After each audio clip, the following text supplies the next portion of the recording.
Tersangka Brigadir IP, oknum anggota Polres Ogan Komering Ilir yang sudah menembak mati si Kok Wong bernama Ridwan di Simpang 4 Macan Lindungan kemarin, ini sudah diaman ke di Polresta Palembang. Jalani pemeriksaan oleh anggota Propam Polresta Palembang. Berdasarkan pemeriksaan yang dilakukan terungkap, kalau pada waktu kejadian Brigadir IF lagi gawak mobil truk. Pas di lokasi kejadian, ada 4 wong terus langsung nodong make lading. Karena ngeraso nyawa terancam, laju buat Brigadir IF metu ke pistol dinasnya, terus nembak korban Ridwan singgo mati. Untuk sementara, berdasarkan keterangan AKP Makmun selaku Kasih Propam Polresta Palembang, Brigadir IF ini masih menjadi korban.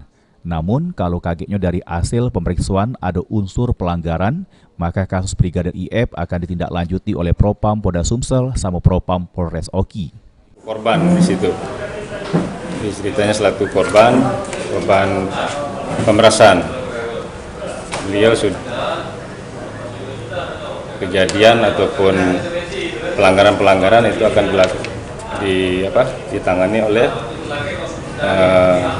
Propam Polda ataupun Propam Persoki. Untuk sementara sendiri, Bang, Sampai ini Brigadir IF masih jalani pemeriksaan intensif oleh pihak Propam Polresta Palembang guna melengkapi berkas penyidikan. Abidin Nurwanto, Paltip.